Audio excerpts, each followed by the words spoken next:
Problemas, fenómenos, avances, retos. Encontremos soluciones. El programa de DIF Jalisco que te orienta y acompaña. De corazón. Muy buenos días, bienvenidos a De Corazón. Yo soy Lourdes Mireles y como cada semana es un placer que nos acompañe a mí y a mi amigo y leal compañero Josué Chávez. ¿Cómo te ha ido en esta semana? La verdad es que muy bien, claro que el calor ha estado intenso, pero muy agradecido de estar aquí, muy agradecido de poder compartir este espacio contigo, Lulu.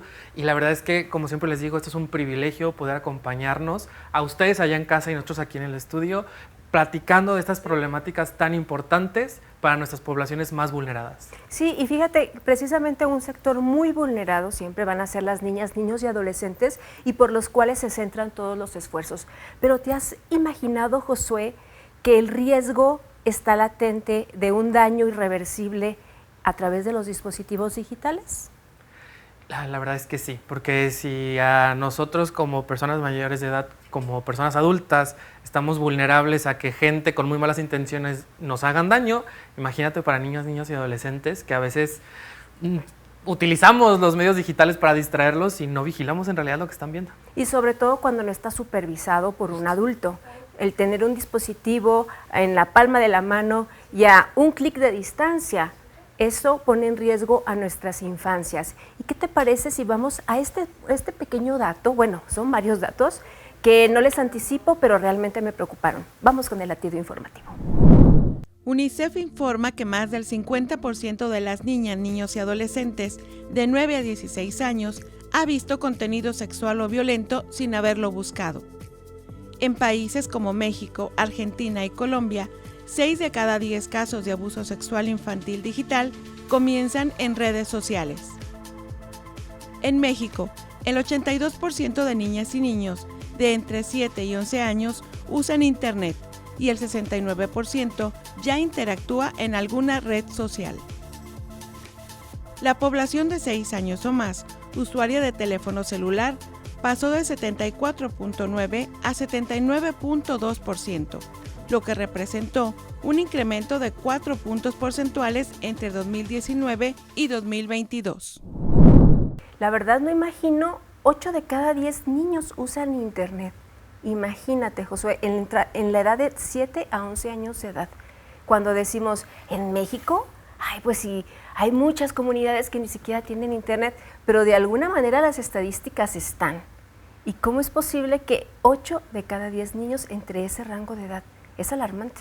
Es alarmante, pero se me hace por completo creíble, se me hace por completo real. Como te decía, estamos muy acostumbrados a estos niños ya utilizando aparatos digitales por dos cosas. A ver, uno, es muy normal y usted sabrá que los dispositivos digitales, los celulares, las tabletas, todo está hecho para que sea tecnología intuitiva. ¿Qué se refiere esto? A que cualquier persona lo pueda utilizar. Eso hace que muy temprano en la vida de los niños, niñas y adolescentes, pues ya puedan utilizar un celular, ya puedan utilizar una tableta, ya puedan navegar ellos solos, porque es muy fácil identificar. Son cuadritos de colores, que hacer ciertas cosas, que se ven de cierta manera, y ya nomás es cuestión de que sepan buscar, o que incluso el algoritmo les recomienda las cosas sin que ellos busquen, ¿no? Claro. Entonces, pues claro que es por completo real que estén así de vulnerables a que se les muestre lo que sea a las personas menores de edad. Y obviamente estamos en un mundo cambiante y que va revolucionándose día con día, y las tecnologías de información son una herramienta formativa, educativa y que te simplifican muchas cosas. Sin embargo, ahí viene la pregunta de la semana, Josué. ¿Ok? Dime todo lo que se te viene a la mente cuando te digo entornos digitales no supervisados.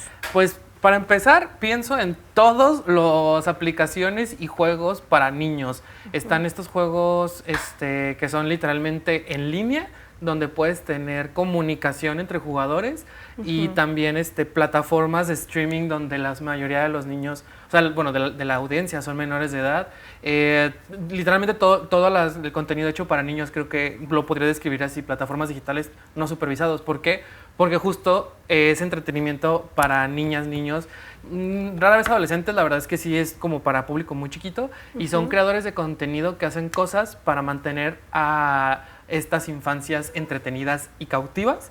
y se les puede decir lo que sea. Y la verdad es que se les ha cachado a creadores de contenido teniendo conversaciones súper inapropiadas con sus seguidores, entornos digitales que terminan siendo un peligro, un jueguito que es una cosa tan simple como, como no sé, como de bloques, ¿no? Ajá, algo así Roblox, ajá. claramente, se llama Roblox. Este jueguito que se ve súper inocente, súper sencillo. Déjame les digo, en nuestros tiempos era como el Tetris, ¿no?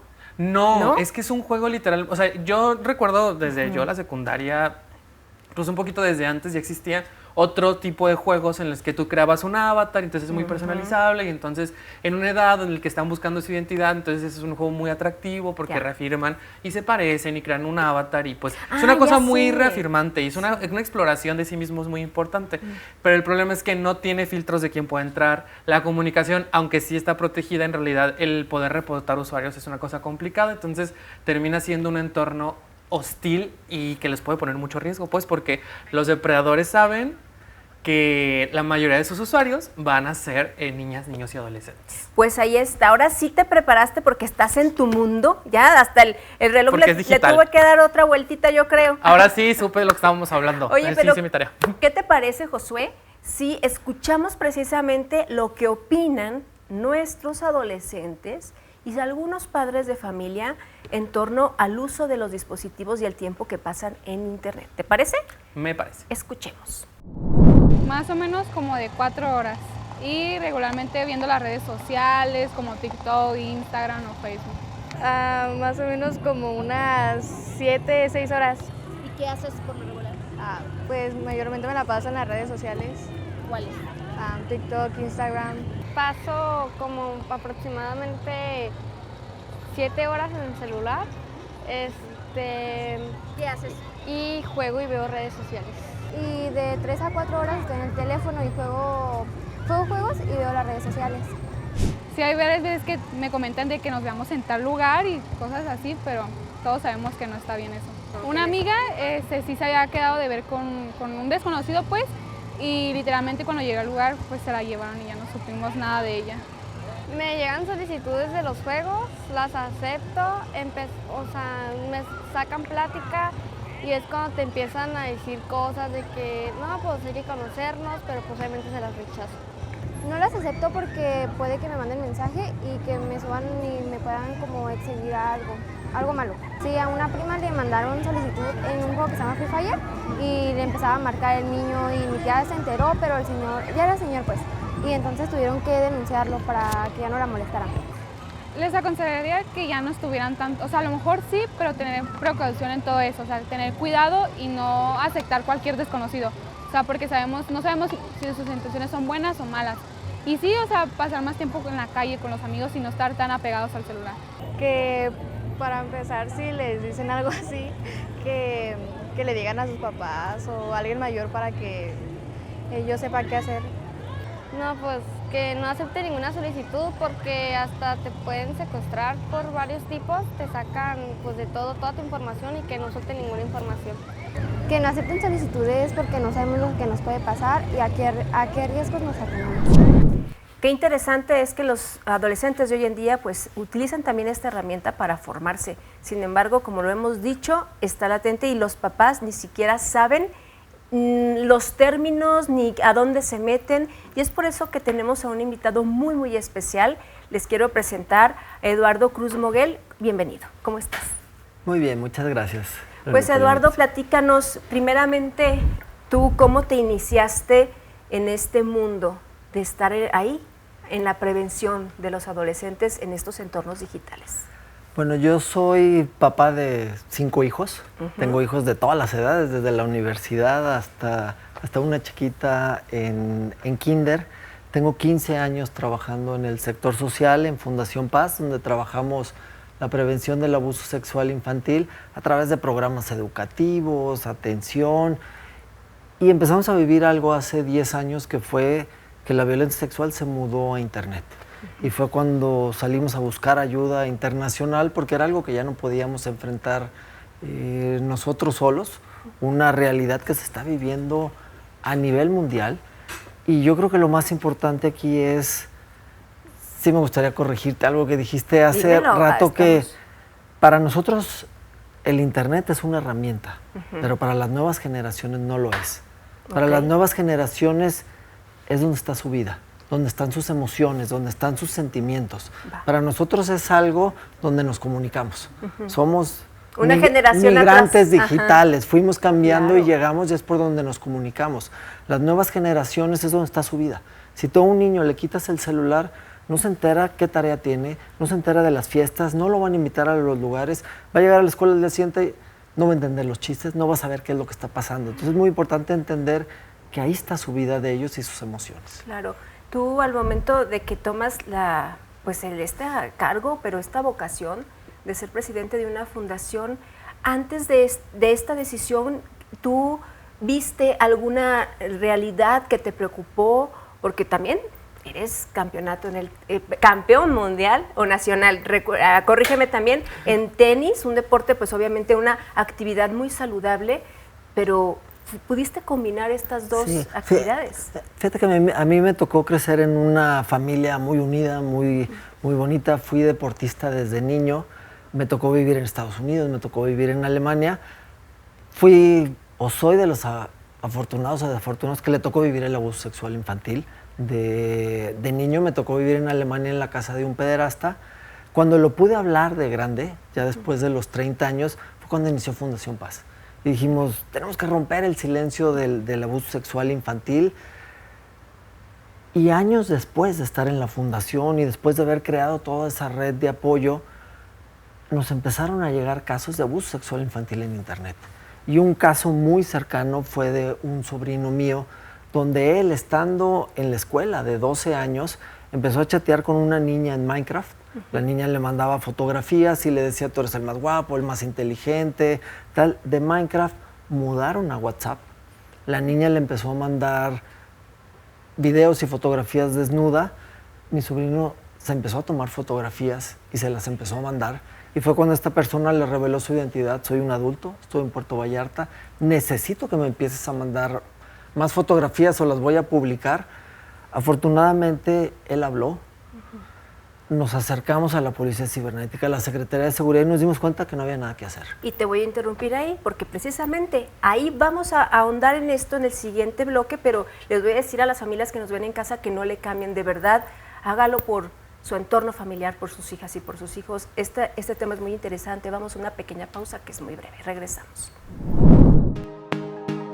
De corazón. De corazón. Regresamos a De Corazón y que me da gusto que vayan por su cafecito porque la verdad estos minutos se nos van a ir como agua, pero los vamos a hacer rendir. Josué, estamos hablando de los entornos digitales y de las infancias en riesgo digital. Platícame, ¿qué has encontrado en la web en este tema? Fíjate que ahorita que en el bloque pasado Eduardo nos platicaba que en el caso de su sobrino se acercaron a la Policía Cibernética y a la Secretaría de Seguridad, decías, ¿no? Y que no había nada. Pues justo, por desgracia, revisando la conversación y cómo es la opinión pública respecto al tema de la protección de niñas, niños y adolescentes en Internet, no solamente no hay nada, hay ruido. ¿A qué me refiero con esto? Hay un movimiento que luego cae mucho en el discurso antiderechos de personas diciendo con los niños no te metas, con mis hijos no, con los niños no. Ya se volvió hasta meme, o sea, ya es un chiste. ¿Y por qué es un chiste? Porque este discurso está históricamente documentado, que es un discurso que solo ataca a poblaciones ya vulneradas y marginadas, como son las personas negras, gente racializada en general, diversidades sexuales, personas en situación de calle, gente que ni siquiera es como que tengan algún registro de que realmente son depredadores o que son un peligro para la niñez. En realidad solo es la opinión, porque así se imagina la gente que se ve un depredador. Se imaginan que es un paria social, que es un monstruo, que es alguien... Sin educación. Sin educación, fuera de la sociedad, que es alguien lejano, sobre todo eso, que es alguien lejano y abstracto. Y no se dan cuenta en que en realidad los depredadores puede ser quien sea. O sea, puede ser quien sea, puede incluso estar, normalmente está muy cerca de la persona que termina siendo víctima. Entonces, por desgracia, al menos en Internet, al día de hoy, la opinión pública no está a favor de ese tema, no se quiere hablar de este tema y sobre todo es un tema complejo de tratar porque está lleno de estereotipos que alejan a las personas de una solución y nos alejan de caminar hacia una iniciativa organizada, pues. Y precisamente es lo que estaba comentando Eduardo hace un momento, y me impactó que tu sobrino, alguien muy cercano a ti, empezó a compartir información muy íntima, creyendo que a quien se lo compartiera una chavita que le gustaba. Platícanos esta parte, sobre todo de cifras, de que realmente puedan escuchar los padres de familia sin alarmarse, pero hay que preocuparse y hay que atender el tema. Platícame, ¿qué realmente está sucediendo detrás de una pantalla? ¿Qué es lo que está pasando en Internet? El Internet es una herramienta maravillosa que vino a unir al mundo. Y es algo que no va a parar. Actualmente, a nivel mundial, más del 60% de la población ya está conectada a Internet. En México, más del 80% de la población tenemos acceso a Internet. Los niños, como tú decías hace rato, más del 72% de los niños entre 6 y 11 años están conectados a Internet. Ahora, dentro de toda esa población existe una estadística que es que hay más de 1 millón de agresores sexuales en línea en todo momento buscando niños. ¿Y dónde los están buscando? A través de los videojuegos, a través de las redes sociales. Y un adulto que busca a un niño siempre es por dos cosas, o por gratificación sexual o por un tema económico. Actualmente en Internet se compran las fotografías o los videos de niños, que es lo que está alimentando las páginas de pornografía o de material de abuso sexual infantil a nivel mundial. México somos uno de los principales productores de ese material que está saliendo de los celulares de nuestros hijos. Por eso es tan importante actuar y prevenir, y hay que cambiar todo nuestro sistema educativo. Exacto. Hay que empezar a hablar, así como nosotros nos educaron sobre un civismo, de ser un buen ciudadano, de dar las gracias, de cómo convivir con tu familia. Ahora necesitamos un civismo digital. Hay que educar a los niños a cómo estar en Internet y cómo protegerse. Y precisamente cómo el delincuente ha también evolucionado. Me acuerdo cuando yo era pequeñita, hace no tanto, pero sí que te inculcaban ese miedo del robachicos o del señor del costal. Ahora ya no existe ese personaje.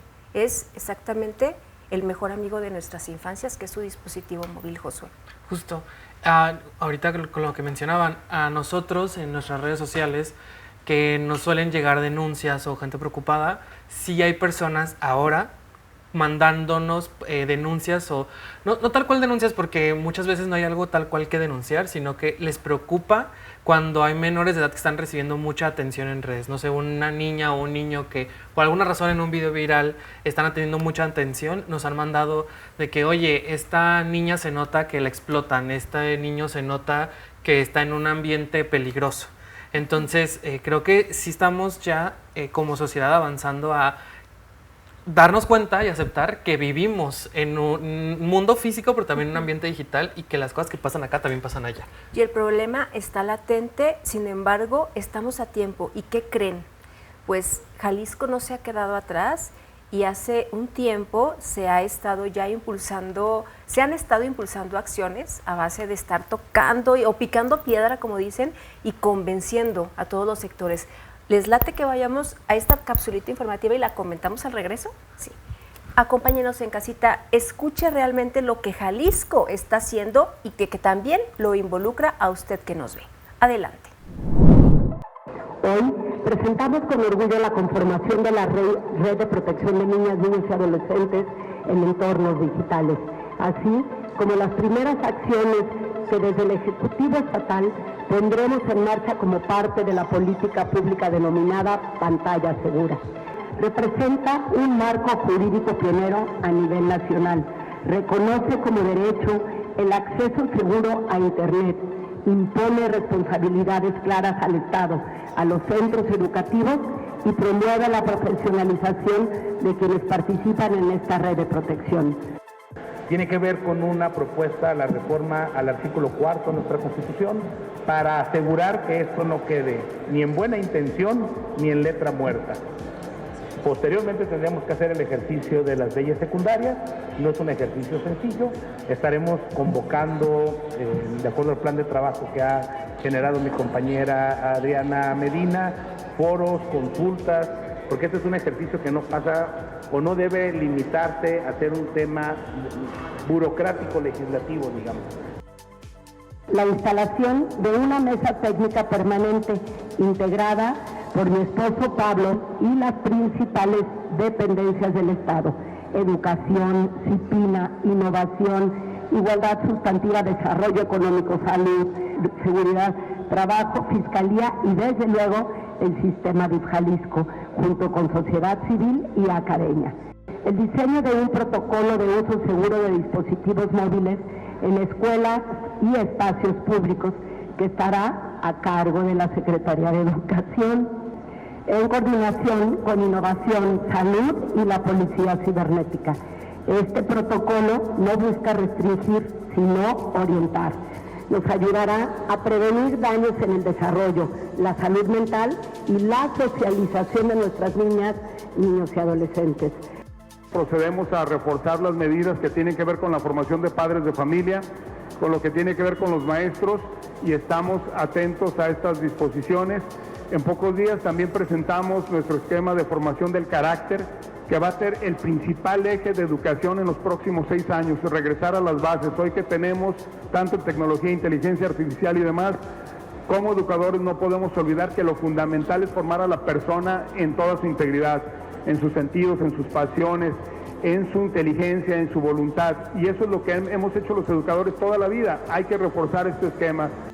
No es solo un mandato legal, es una cuestión de principios, de humanidad y sobre todo una exigencia del corazón.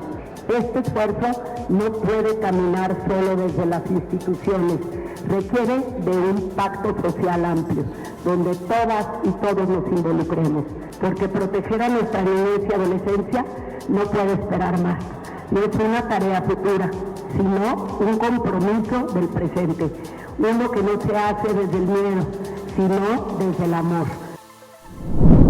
Pues sí, solamente, y como lo hemos dicho, es uniéndonos todos los sectores para que los problemas realmente sean atendidos y sobre todo visibilizados. Eduardo, platícanos, ¿cómo inició esta lucha? ¿Con quién? ¿Con qué actores? ¿Cómo fue el primer paso? Cuando nos empezamos a enfrentar nosotros a esto y veíamos que para México, para la Policía Cibernética, la Secretaría de Seguridad, era prácticamente imposible poder eliminar materiales de niños que estaban en Guadalajara o que estaban en cualquier parte de la República, salimos a buscar ayuda internacional. Salimos a buscar a las redes más grandes que estuvieran enfrentando esta problemática, a buscar a INHOP, a buscar a la Interpol, a la Comunidad Europea, y todo nació de Zapopan. Cuando nos acercamos, y sí lo quiero reconocer con Maya Villa y con su equipo, ella nos dijo hasta donde tope, tenemos que hacer algo por los niños. Y desde aquí empezó ese camino para lograr subir a México a la red de INHOP, que es la red mundial más grande de prevención de abuso sexual infantil en Internet, y después de un largo camino de llegar a Presidencia de la República, a través del Senado de la República, de trabajar con Guardia Nacional, de Secretaría de Seguridad, logramos que México actualmente tenga esa línea de reporte que se llama Te Protejo México, donde podemos entrar y de manera anónima reportar cualquier material. Puede entrar el mismo niño. Si se equivocó y compartió una fotografía a su novia o a su amigo y se volvió viral, puede entrar, reportarla, y esa fotografía va a llegar al Interpol, va a ser analizada, va a ser eliminada de Internet. ¿Hace cuántos años fue esta, si recuerdas? O sea, fíjate, para ver si vamos tarde o vamos a tiempo. INHOP nació en el 99, en Europa, en la Unión Europea, donde ellos decían, somos el lugar donde albergamos más material de abuso sexual infantil, pero se está produciendo en otras partes del mundo. Tenemos que unirnos todos. Hoy, después de 25 años, somos 51 países trabajando en línea, junto con la Unión Europea, Canadá, Australia, pero en Latinoamérica solamente somos México, Colombia, Argentina y Brasil. Falta muchísimo trabajo por hacer, y África apenas se está conectando. Asia hay muchos lugares donde se están conectando y empieza la lucha de cómo protegernos. Por eso es algo que tenemos que trabajarlo todos juntos. Exactamente, y fíjate que hay algo que me impresionó hace un dato que dijiste de 1 millón de depredadores en línea. Platícanos qué hallazgos se han documentado en cuanto a los perfiles, si es que tienes esa información, o realmente cuánto le lleva a un delincuente captar a su víctima. Lo que se sabe es que un agresor sexual le toma menos de 15 minutos convencer a un niño para que se quite la ropa enfrente de un dispositivo móvil. Ahora, en la mayoría de los casos el agresor sexual no actúa solo. Puede haber 10 o 15 personas tras un niño. ¿Tras quién van a ir? Tras el niño más vulnerable, tras el niño que no tiene información, que sabe que no lo está protegiendo su escuela, su familia. Es tras el que van a ir, y entre todos uno se va a hacer pasar por el amigo, otro por el papá, otro por el vecino, otro por su mejor amigo dentro de los videojuegos. Por eso es tan importante que como adultos entendamos en dónde están navegando y viviendo nuestros hijos para entonces poderlos proteger. Pues sí.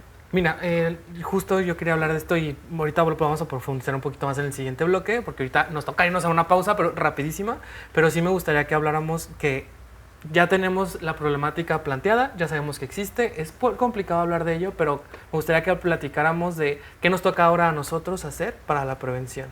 Pero si quieren, aguántenos un poquito, ya volvemos, vamos a una pausita muy breve. Este tema está muy interesante y deje usted lo interesante, es muy importante que todos tengamos esta información. Entonces nos vamos a una pausa muy breve y ya volvemos. De corazón. De corazón. Qué bueno que nos sigue acompañando aquí en De Corazón, y precisamente este tema no lo podemos dejar atrás ni en el olvido, porque nos está arrasando una gran bola de nieve y los adultos tenemos que poner atención, porque si bien es cierto, las nuevas generaciones, como nos decía Eduardo, los adolescentes y los niños ya viven dentro del entorno digital y nosotros prácticamente somos espectadores.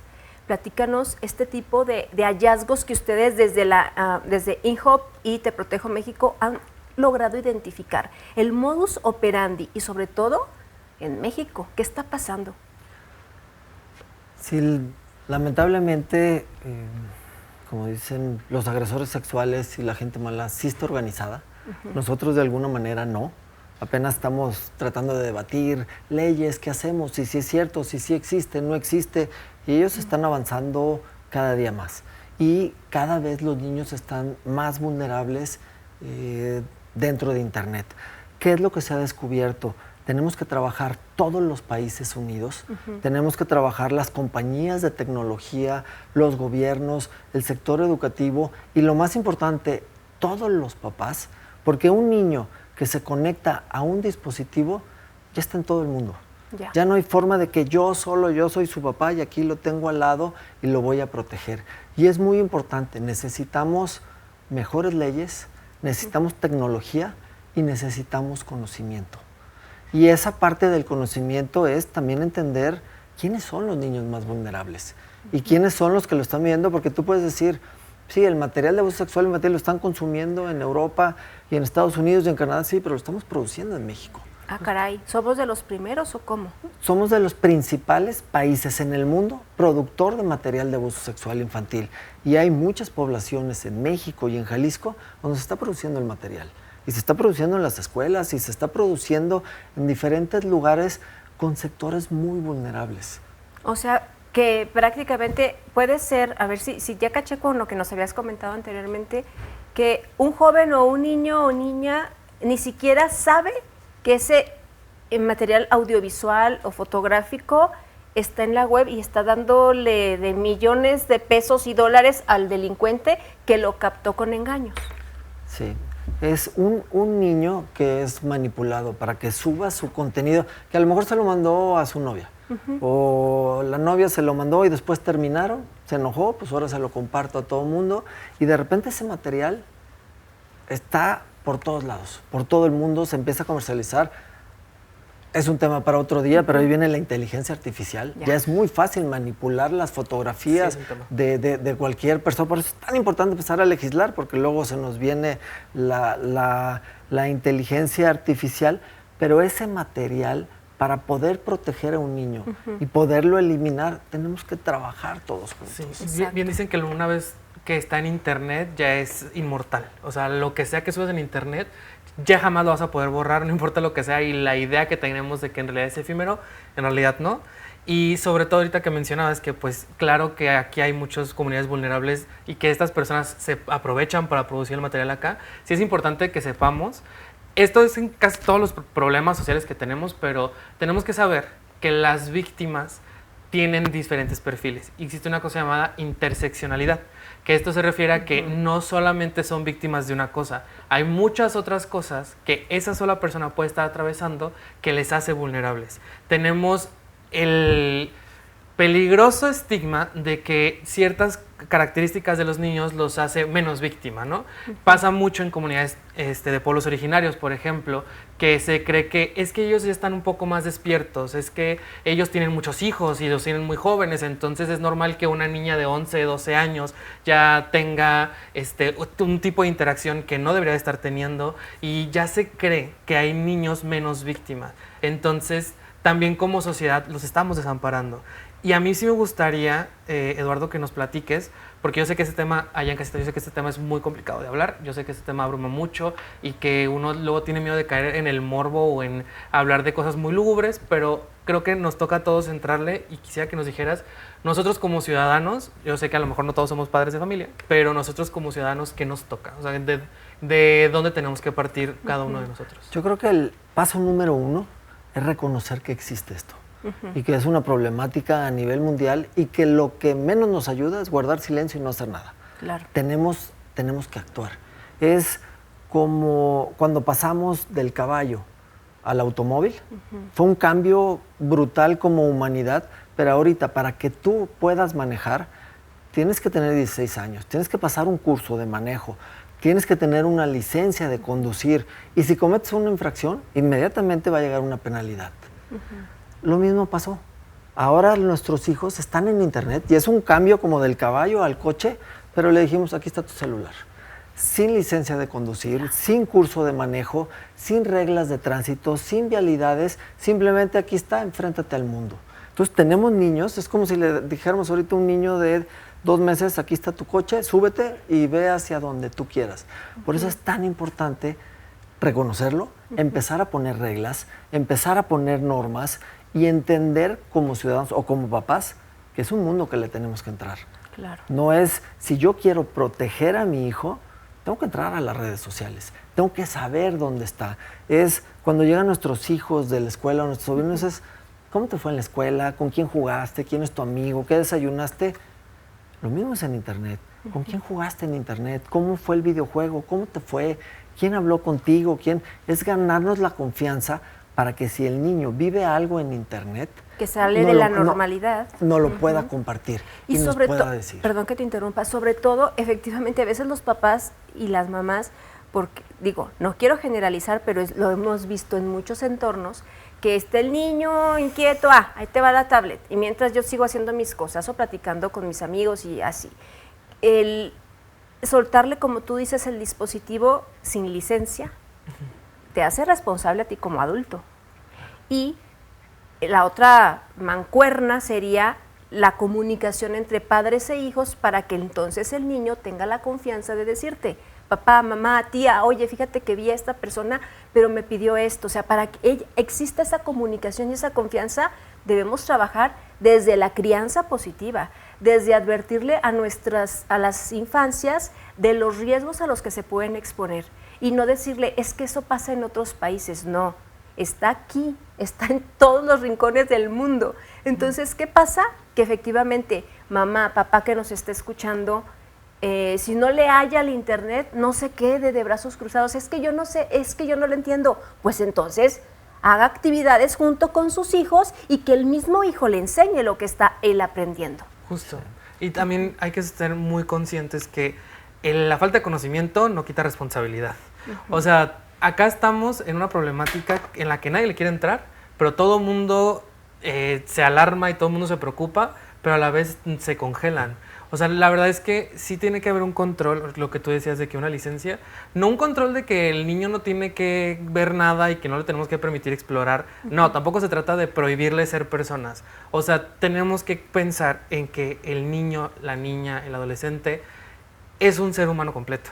tiene curiosidad, tiene una personalidad, tiene una identidad, tiene relaciones, y todas esas relaciones son importantes, no porque creamos que tiene 8 años, 9, 10, 11, 12, ¿qué tanto puede estar viviendo? Tiene problemas reales. Y ya tenemos mucho contenido, y por contenido me refiero a series, películas, que nos han intentado contar que en realidad los adolescentes, que son edades luego que uno piensa que son muy dramáticas a esa edad, en realidad estamos viviendo cosas muy intensas, o sea que también por esta etapa las vivimos muy fuertes y los adultos las minimizamos. Claro. Y entonces los revictimizamos porque lo que viven los hacemos sentir que no es nada y que no importa y que no nos lo pueden platicar porque nos los vamos a ridiculizar. Entonces creo que sí, como sociedad, todo el que tenga contacto con un menor tiene que estar abierto a escucharle y a reconocer que sus sentimientos son válidos y que sus problemáticas también lo son. Importantes. Exacto, existen muchas series, películas que nos lo han intentado retratar, y cuando los adultos ven ese contenido piensan, qué dramático, parece telenovela, no tiene sentido, y la verdad es que es preocupante. En algún momento salió una serie en Netflix que se llama 13 razones por qué. Es muy debatible esta serie, pero cuando salió la primera temporada a mí me tocó hacer un estudio de opinión pública entre los mismos adolescentes, y queríamos saber qué es lo que ellos opinaron, porque pues hablaba de su grupo de edad, o sea, sobre todo a la edad de la protagonista, ¿no? Que es una chava que pasa por bullying, que pasa por ciberacoso, que muestran sus nudes en internet y pasan 1000 situaciones, ¿no? Y justo ellos decían que se sentían identificados por el tema de que cuando esta niña, esta adolescente, va y denuncia lo que pasa, nadie le cree. No, y pon tú que le creen, pero le dicen, ya va a pasar. Estás chica, esto te va a dejar de importar después, tú ignóralo. ¿Y qué pasa? Que pues es una menor de edad que se siente por completo desamparada. Y eso es un reflejo de la realidad, Eduardo. Tú en tu fundación, quiero que nos platiques más adelanto, qué es lo que se dedican a hacer, y sobre todo a cómo me queda clarísimo que tú empiezas desde acá, desde cómo los reflectores voltean a ver a México, los reflectores mundiales, pero entonces desde casa, desde tu entorno más cercano y de las niñas y niños que atiendes en tu fundación, ¿cómo aterrizas todo esto? Mira, yo creo que cosa muy importante y algo que está pasando aquí en Jalisco es empezar a cambiar leyes, y también las leyes, algo que nos van a ayudar es empezar esa forma de pensar. Algo que tú comentabas ahorita es los papás y las instituciones no son corresponsables de lo que le pasa a un niño. Si un niño está 8 horas en internet o 10 horas en internet o le pasa algo, creo que el papá es corresponsable, la institución es corresponsable. Nosotros como ciudadanos lo estamos provocando. A un niño, si le damos de tomar o le damos cigarros o le damos algo, por eso es tan importante lo que está pasando ahorita en el estado, de empezar a legislar donde si un niño está 8 horas en internet o es vulnerable de algo, también somos corresponsables nosotros. Tenemos que entrarle, no es algo que sucede del otro lado del mundo, del otro lado de la calzada, ajeno. Es algo que está pasando en mi casa y es algo que me tengo que hacer responsable, me tengo que educar en tecnología, tengo que poner controles parentales, me tengo que informar para poder proteger a mi hijo.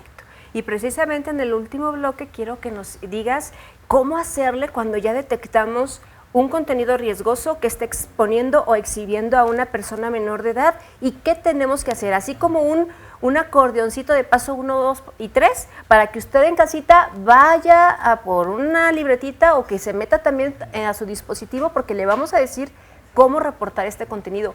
Vamos a una pequeña pausa, regresamos de corazón. De corazón. De corazón. Y ya volvemos, les dijimos que era muy breve esta pausa aquí a su espacio De Corazón, y estamos aquí con Eduardo Cruz, presidente, fundador de Fundación Paz, que platícanos para empezar, porque creo que empezamos este programa así corriendo, platícanos qué es Ventada Paz y cómo están trabajando ustedes en este momento para prevenir todas estas situaciones que ponen en riesgo a las niñas, niños y adolescentes en internet. Bueno, Fundación Paz es una organización que nace en Guadalajara hace 15 años. Trabajamos la prevención del abuso sexual infantil a través de 3 programas.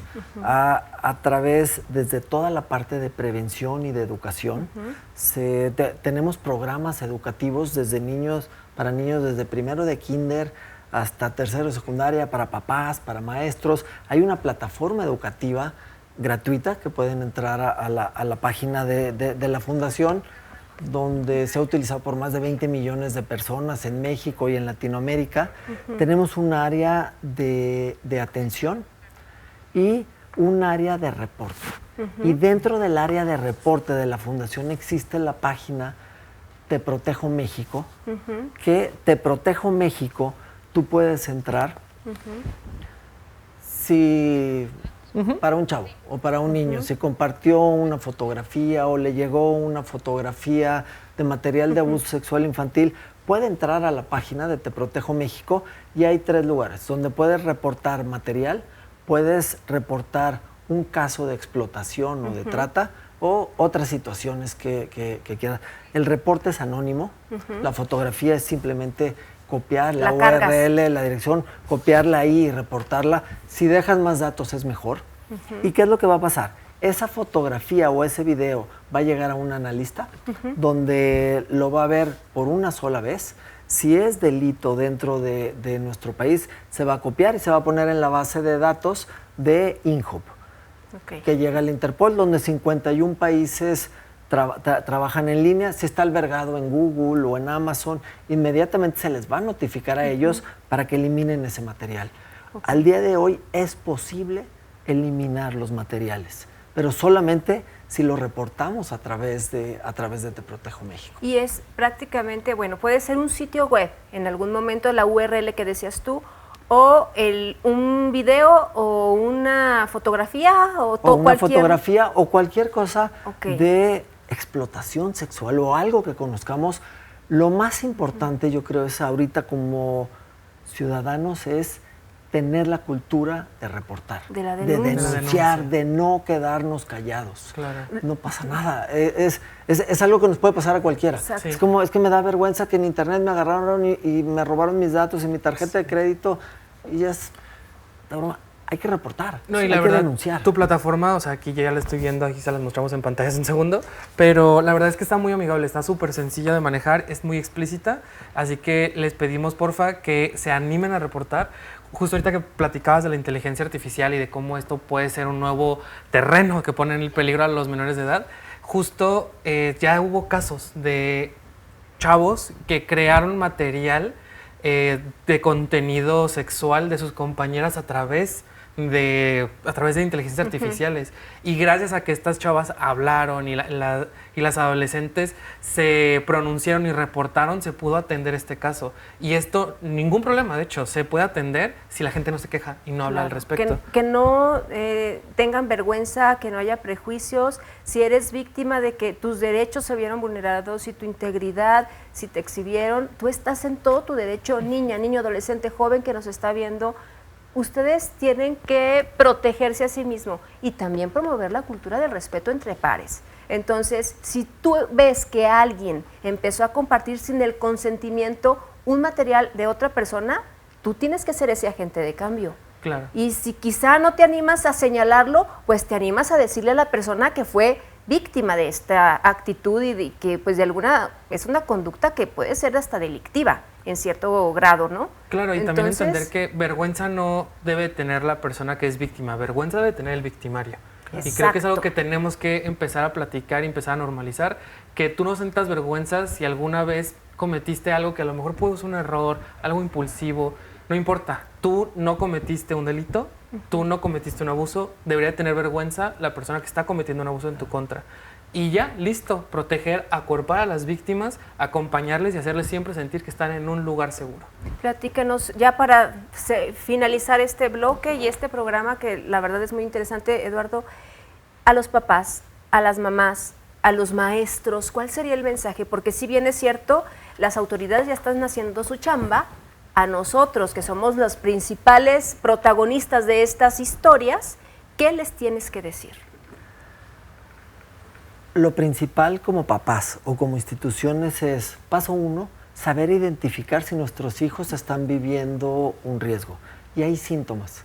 O va a haber cambios de actitud en nuestros hijos o en los niños. Si se empiezan a esconder de internet, si lo empiezan a ver en secreto, si vemos que en el historial de las páginas donde están empiezan a borrar, si empiezan a recibir regalos que no sabes de dónde son, si de repente yo llego y mi hijo tiene un celular nuevo, algo está pasando. Claro. Y esas alertas es importante para decir, algo puede pasar, algo puede estar viviendo mi hijo dentro de Internet. Y es muy importante también para los jóvenes que están dentro de Internet, educarlos y que entiendan que nadie tiene derecho a pedirle sus datos. Además, cuando nosotros platicamos con los niños dentro de las escuelas, a un niño le dices, oye, ¿tú le pedirías sus datos a otro amigo si estás en Minecraft o estás en...? Pues claro que no, a mí no me interesa ni dónde vive, ni dónde está, yo simplemente estoy jugando. Entonces, que los niños entiendan que si alguien les pide un dato personal, no es un niño, no es alguien en quien tienen confianza, y que no compartan ni dónde viven, ni dónde son, que no acepten solicitudes de gente que no conocen y, muy importante, que siempre busquen ayuda. Exactamente. Y fíjate que algo que me dijiste, que me impresionó es precisamente eso, la actitud de que el niño se esconda, porque dicen que el lenguaje corporal dice más que 1000 palabras, que el niño empiece a cambiar estados de ánimo, que se sienta incluso un poquito más tímido, que ya no quiera comer incluso, porque puede ser hasta siendo víctima de alguna amenaza, ¿no? De que si ya compartió, de que si ya, y ya le están de alguna manera acosando directamente contra su persona, pues él se va a sentir atacado. Y lo más importante ahí es, como institución educativa, como papás, es enseñar a nuestros hijos que existe el peligro en Internet y que si algo les pasa, nosotros los vamos a proteger. Exacto. Y tenemos que dejar de educar a nuestros hijos de, si no haces la tarea, te quito la tablet. Si no comes bien, te quito horas de Internet. Si algo viven en Internet, al último que le van a pedir ayuda es al papá. Pero así me van a volver a quitar de Internet y entonces me van a quitar mi vida completa. Por eso es tan importante platicar con ellos y ganarnos la confianza de decir, si algo te pasa, platícame. Yo voy a buscar cómo protegerte. Exactamente, y como dices, a los maestros, a la comunidad educativa, interesarnos un poquito más, bueno, interesarse, porque no soy maestra, ¿verdad? ¿Qué más quisiera yo? Pero sí a los profesores que efectivamente en las secundarias, que es donde está esto muy álgido, pues estar más observadores. Creo que el saber observar, el saber escuchar y sobre todo el poder conversar con los adolescentes va a detectar todos estos síntomas de alerta y prevenir muchas desgracias. Y creo que ya, o sea, al menos mi conclusión personal con toda esta información tan valiosa que viniste a compartirnos, Eduardo, es que le tenemos que perder el miedo a hablar de lo que nos incomoda y que los problemas que son así de grandes, que están a escala mundial, no se van a solucionar si no le entramos todos. Todos tenemos que ser responsables de que las niñas, niños y adolescentes crezcan y se puedan desarrollar en un entorno seguro, en el que sí puedan explorar su identidad, su personalidad, sus gustos, el cómo se relacionan, pero que lo hagan en un espacio donde no sean víctimas potenciales todo el tiempo de todo el mundo. Perfecto, y pues yo quiero agradecerles como siempre a ti, Eduardo, porque tomaste esta lucha como tu bandera personal y sobre todo desde el ámbito social.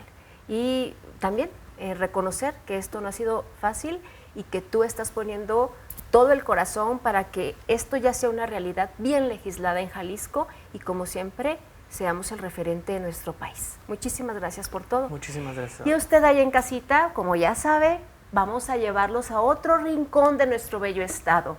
Vamos con Saúl a ver qué otra maravilla nos va a presentar aquí en Rutas y Raíces. Nosotros nos despedimos, lo vemos y la vemos el próximo miércoles, ya sabe, por el 17.1 del Sistema Jalisciense de Radio y Televisión. Hasta la próxima.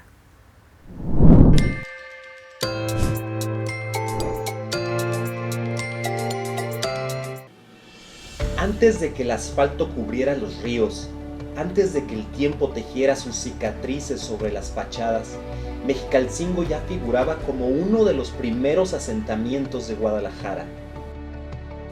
Fundado por manos mexicas que siguieron el canto de los ríos, en 1545, en temporal de lluvias, este lugar sufría inundaciones constantes, haciendo imposible su paso, por lo que, para evitar las corrientes y el fango, un grupo de damas pidió a Fray Antonio Alcalde la construcción de un puente al que hoy se le conoce como el Puente de las Damas.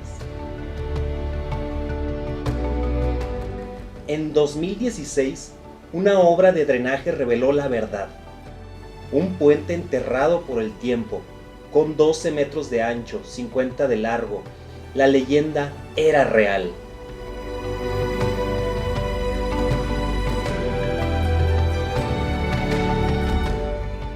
El Puente de las Damas constituye un elemento cultural para el patrimonio de Guadalajara. Su rescate y recuperación puede servir para reforzar la identidad regional y el sentido de pertenencia de sus habitantes. Bajo la cantera desgastada se siente el eco de las carretas virreinales que cruzaban el río El Arenal, uniendo dos mundos, la Guadalajara española y el Mexicalcingo indígena.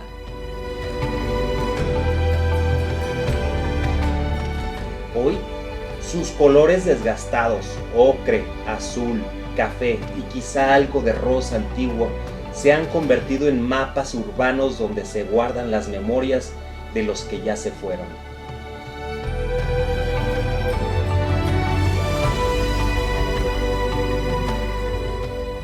Caminar aquí es apreciar el ingenio de quienes desafiaron el olvido.